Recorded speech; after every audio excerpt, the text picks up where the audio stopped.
वर्षा, अक्सर हम देखते हैं कि इमरान मसूद अपने बयानों को लेकर सुर्खियों में रहते हैं। चाहे तो अगर हम जिक्र कर ले उस बात का, जब अयोध्या में रामलला की प्राण प्रतिष्ठा थी उस वक्त भी उन्होंने राम का सहारा लिया। हरियाणा में चुनाव हार गई, कहीं ना कहीं कांग्रेस को पता है कि अब राम का सहारा लेना जरूरी है।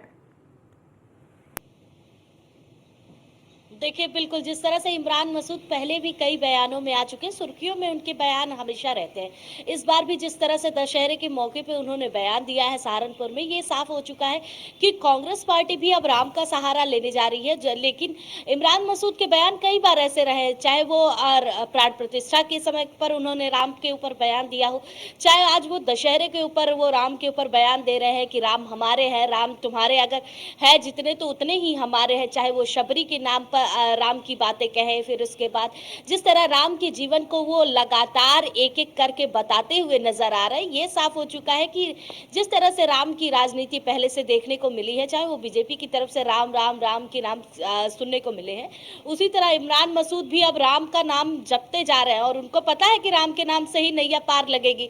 ये जाहिर तौर पर एक बात तो क्लियर हो चुकी है कि कांग्रेस जिस तरह से हरियाणा का चुनाव हारी है, उसके बाद तो एक समीक्षा कर ही रही है, लेकिन उनके पार्टी के नेता लगातार राम का नाम भी इसीलिए ले रहा है कि शायद उनको लगता है कि राम के नाम से ही नैया पार हो सकती है और राम का नाम लेकर ही हम यूपी में आगे बढ़ सकते हैं। क्योंकि देखिए, आने वाले उपचुनाव है, 2027 के चुनाव है, जिसको लेकर राम का नाम आगे रखना ज्यादा जरूरी लग रहा है इमरान मसूद को। क्योंकि जिस तरीके से लोकसभा चुनाव की जीत हुई और उसके बाद अब जो आने वाले चुनाव है उसकी रणनीति के लिए अगर वो राम का नाम नहीं लेंगे तो उनकी नैया पार नहीं होगी।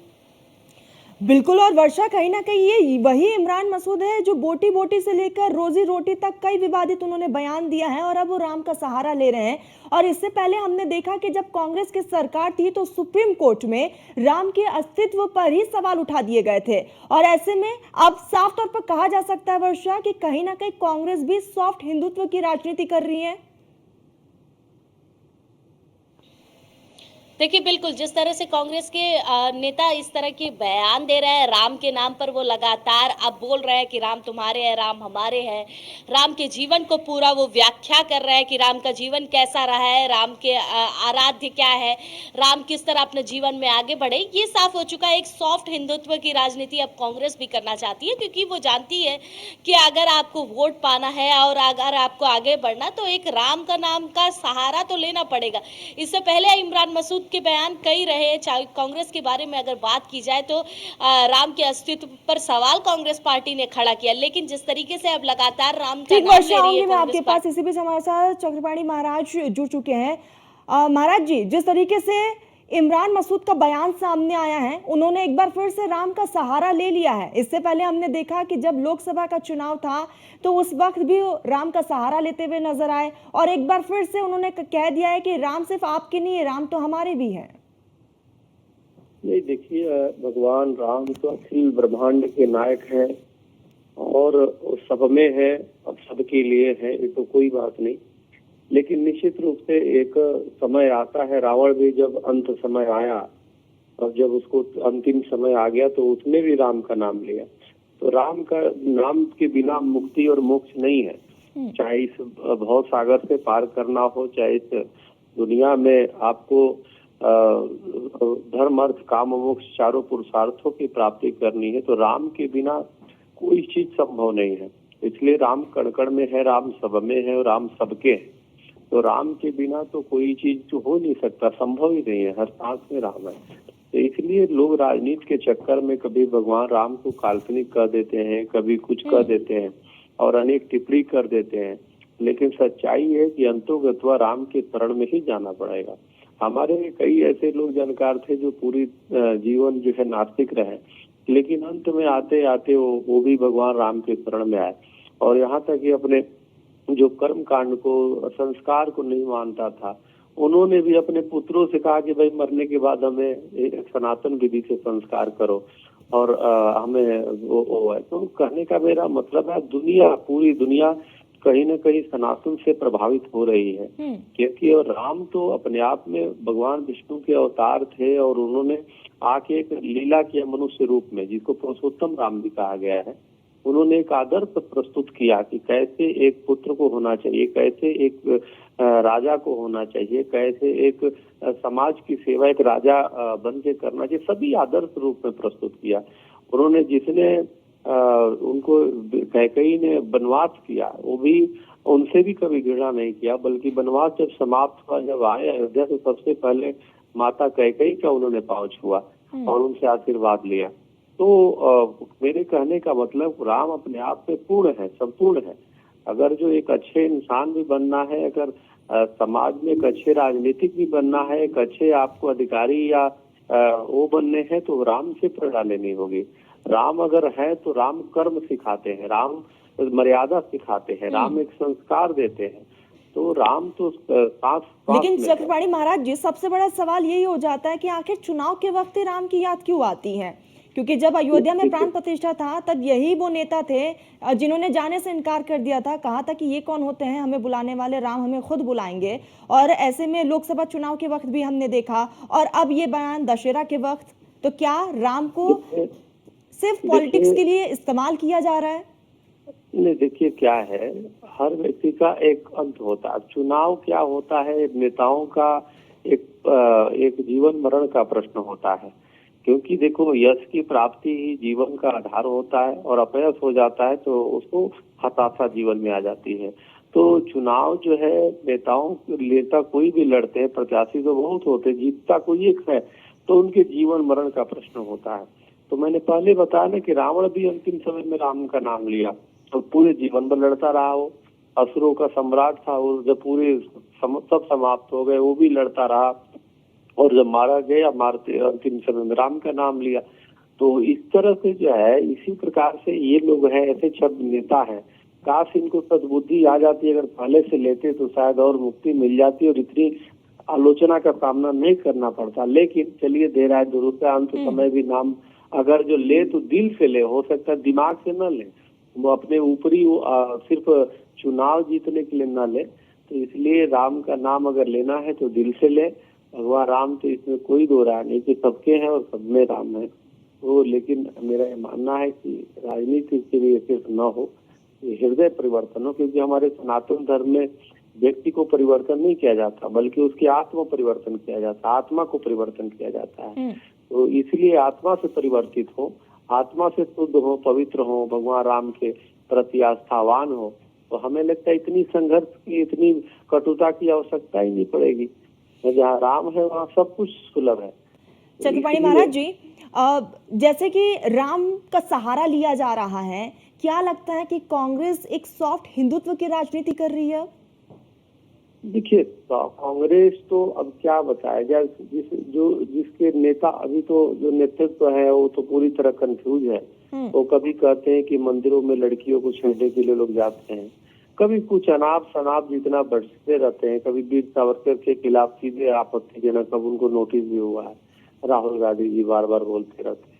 तो इन्होंने तो जितना कांग्रेस ने भावनाओं को, हिंदू भावनाओं को ठेस पहुंचाया है, हर स्तर आप हमारे साथ जुड़े, बहुत बहुत शुक्रिया, आपने अपना कीमती वक्त दिया। इसी बीच बीजेपी के प्रवक्ता अश्विनी जी हमारे साथ जुड़ चुके हैं। अश्विनी जी, एक तरफ हम देख रहे हैं कि राम को लेकर कांग्रेस अब सहारा ले रही है। लोकसभा चुनाव से पहले भी हमने देखा, दशहरा के वक्त भी हमने देखा, इमरान मसूद का बयान सामने आया, उन्होंने कहा कि राम तो सबके हैं। क्या कहेंगे इस पर?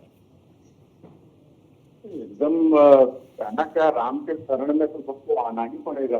राम सबके हैं, सबकी शरण में आना पड़ेगा। लेकिन कांग्रेस का आना बड़ा एक ये ड्रामा लगता है कि कांग्रेस अगर राम के नाम पर जो है कुछ करे, क्योंकि राम का विरोध करने वाले, राम सेतु का विरोध काल्पनिक मानने वाले, राम मंदिर का में जो है नाच गाना बताने वाले राहुल गांधी, अगर राम का, उनकी पार्टी के लोग राम की बात करें तो थोड़ा सा हास्यास्पद लगता है। लेकिन क्या करें, मजबूरी है। हो सकता है कि हरियाणा चुनाव में हार के बाद ये राम राम उनको याद आ रहा हो, तो अच्छी बात है। राम के शरण में अगर वो आते हैं तो हिंदुस्तान की जनता जो है बहुत ही वो है आजकल आप लोगों की वजह से और सोशल मीडिया की वजह से काफी सजग हो गई है। इन छद्म काल नीतियों को सबक सिखाने का भी काम करने का काम करेगी। अश्विनी जी, क्या लगता है कि कांग्रेस डर गई है? हरियाणा इलेक्शन कांग्रेस हार गई और कांग्रेस को पता है कि अगर राम का सहारा नहीं लिया तो आगे भी और इलेक्शन हारने पड़ सकते हैं, इसीलिए पहले से अलर्ट मोड पर है कांग्रेस। देखिए भाई, आपने पीछे से देखा है हाँ। कि जिस तरीके से राहुल गांधी वोट के ऊपर जनेऊ पहनकर जाते हैं, मंदिरों में जाते हैं तो उनको पूजा करने, और शंकर भगवान के मंदिर में गए झारखंड में तो उनको उनको जो अभिषेक कर रहे थे, उनको ये पता नहीं था कि कहाँ अभिषेक किया जाता है। तो ऐसे धर्म हिंदुओं को डर की वजह से ही तो वो आएंगे ना। वो उनके अंदर डर होगा कि अगर हम हिंदुस्तान की जो बहुसंख्यक समाज है उनका विरोध नहीं कर सकते हैं, जबकि वो करते हैं। सनातन को डेंगू मलेरिया बताने वाले लोगों का सहयोग करते हैं, वो सनातन को इरेडिकेट करने वाले लोगों का समर्थन करते हैं वो लोग। तो ये तो छद्म रूप दिखाई दे रहा है। तो मैंने पहले कहा कालनेमी है, वो रूप बदल कर आए हैं और डर की वजह से रूप बदल कर आए हैं। तो वो देखना पड़ेगा इनको, क्योंकि अश्विनी जी, यही वो कांग्रेस है, जब कांग्रेस की सरकार थी तो सुप्रीम कोर्ट में राम के अस्तित्व पर ही सवाल उठा दिए गए थे और कहीं ना कहीं आज उस अस्तित्व को स्वीकारते हुए कांग्रेस नजर आ रही है। जी, मैंने पहले भी कहा कि राम सेतु को जिन लोगों ने काल्पनिक माना था, हलफनामा दे दिया था। और अभी वो राम सेतु की बात छोड़िए, राम मंदिर में जब प्राण प्रतिष्ठा हो रही थी तो वहां पर पूरे देश का जनमानस जुटा हुआ था। पूरे लोगों, पूरे देश में भावनाएं, जो घर में टेलीविजन देख रहे थे रामलला को देखकर। ठीक, अश्विनी जी बने रहिएगा। इसी बीच कांग्रेस नेता मुन्ना खान भी हमारे साथ जुड़ चुके हैं। मुन्ना जी, इमरान मसूद का बयान सामने आया, उम्मीद करती हूँ कि आपने उस बयान को सुना होगा जिसमें वो कह रहे हैं कि राम तो कण-कण में बसे हुए, राम सिर्फ आपके नहीं हमारे भी हैं।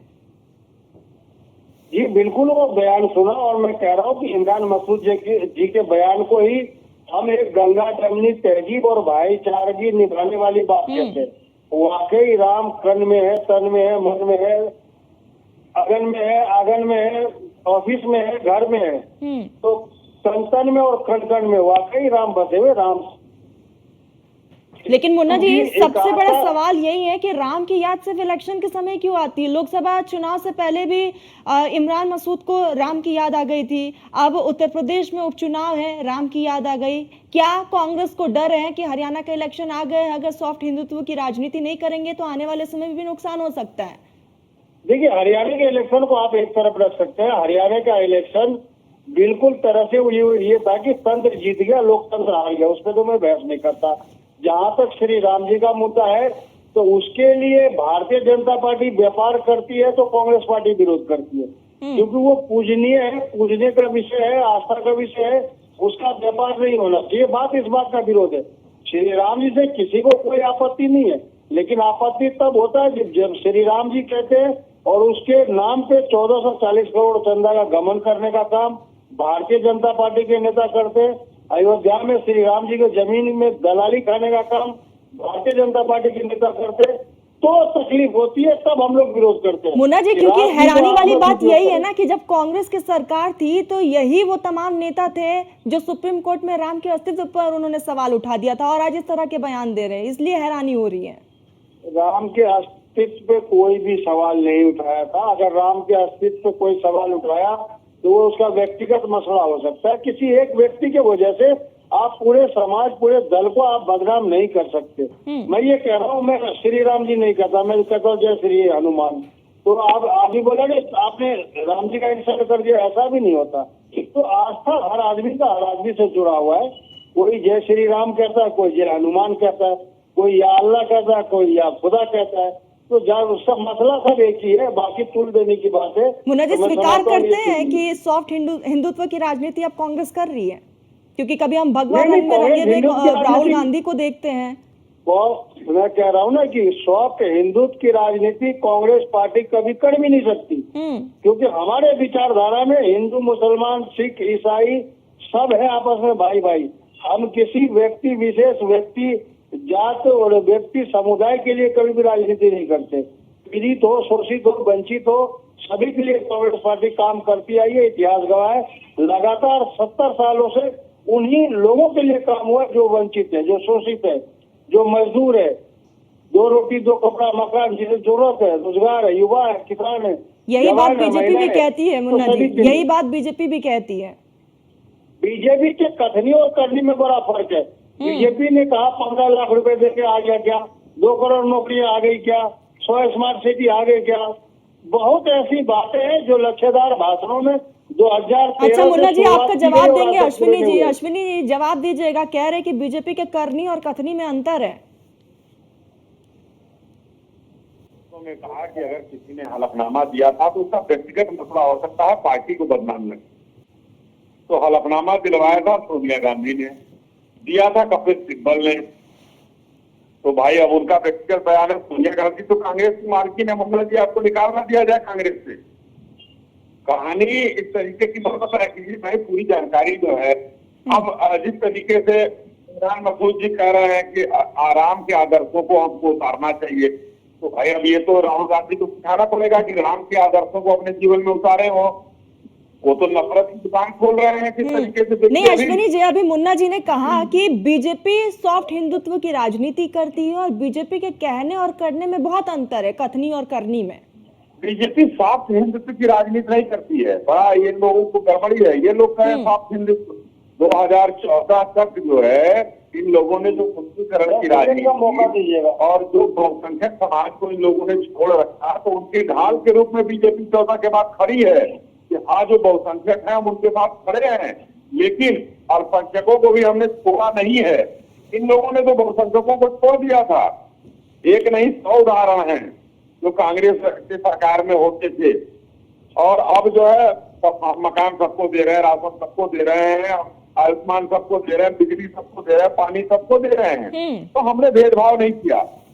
इन्हों सॉफ्ट हिंदुत्व कांग्रेस देखे, हम तो सबके लिए खड़े हैं। और भाजपा को तो हिंदू पार्टी कहते हैं ये लोग, तो सॉफ्ट हिंदुत्व कहां से आ गया? हम सभी बहुसंख्यकों के रक्षार्थ खड़े हैं। और बहुसंख्यक मुन्ना जी जवाब हिंदू हैं। दीजिएगा, मुन्ना जी जवाब दीजिएगा। मैं अश्विनी शाही जी हमारे मित्र हैं, बराबर डिबेट में बैठता हूँ। मैं इनसे पूछना चाहता हूँ, देखिए जब उत्तर प्रदेश का चुनाव हो तो भारतीय जनता पार्टी कहती है कि जय श्री राम। फिर कर्नाटक का चुनाव हो तो वहाँ भारतीय जनता पार्टी कहती है जय हनुमान। कोई उड़ीसा का चुनाव हो तो वहाँ कहते हैं जय जगदम्बे। तो ये भारतीय जनता पार्टी के चाल और चरित्र ये भगवान श्री राम जी भी समझ गए। ये कहीं ना कहीं मेरे नामों का व्यापार करते हैं। अब उत्तर प्रदेश की बात अलग है इनके लिए, कर्नाटक अलग है, उड़ीसा अलग है। मतलब ये है कि उस राज्य में जिसे भगवान को तरजीह दी जाती है ये वहाँ के सेवक बन जाते हैं। ये भूल जाते हैं कि जय श्री राम पूरे ब्रह्मांड पूरे विश्व के सृष्टिधार है, वो जो नायक है, वो पूरी आस्था। ठीक है मुन्ना जी, वक्त की कमी है। अश्विनी जी एक छोटा सा रिएक्शन आपका। देखिए एक्चुअली मुन्ना जी लोग जो है निरंकार ये लोग जो है अल्लाह को पूछते हैं, तो उसमें इनको कुछ दिखाई नहीं देता। लेकिन सनातन में किसी के घर में आप जाएंगे तो राम भी होंगे, वहाँ कृष्ण भी होंगे, दुर्गा भी होंगी, शंकर भी होंगे। ये इन लोगों को समझ में नहीं आता है, तो ये लोग बोल देते हैं। इसलिए मैं कहता हूँ कि हम लोगों के लिए सभी देवी देवता बराबर है और सबका नाम हम लोग लेते रहते हैं और हम सनातन के लिए खड़े हैं। अभी कल मोहन भागवत जी ने स्पष्ट रूप से कहा कि यहाँ रहने वाले सभी बहुसंख्यकों को एक होकर रहना चाहिए। हम वही एक करने की बात कर रहे हैं। हमको किसी का दिखावा नहीं पसंद, हम जो करेंगे खुलेआम करेंगे। राम मंदिर हमारे एजेंडे में था, हमने बनवाया, सुप्रीम कोर्ट के आदेश से बना, लेकिन हम लड़ते रहे। आगे भी इस तरीके से ठीक अश्विनी जी, वक्त की बेहद कमी है और राम को लेकर राजनीति बिल्कुल नहीं होनी चाहिए। अश्विनी जी, मुन्ना जी, आपने अपना कीमती वक्त दिया, बहुत बहुत शुक्रिया आप दोनों का। वर्षा, आप भी हमारे साथ जुड़ी, बहुत बहुत शुक्रिया आपका। तो इमरान मसूद के बयान से लगातार एक बार फिर से इमरान मसूद सुर्खियों में बने हुए हैं, क्योंकि यही वो इमरान मसूद है जिन्होंने प्रधानमंत्री नरेंद्र मोदी को लेकर बयान दिया था। बोटी बोटी से लेकर रोजी रोटी तक उन्होंने कई ऐसे बयान दिए हैं जिसको लेकर वो सुर्खियों में बने हुए हैं। और ऐसे में दशहरा के पावन पर्व पर एक बार फिर से इमरान मसूद ने राम का सहारा लिया।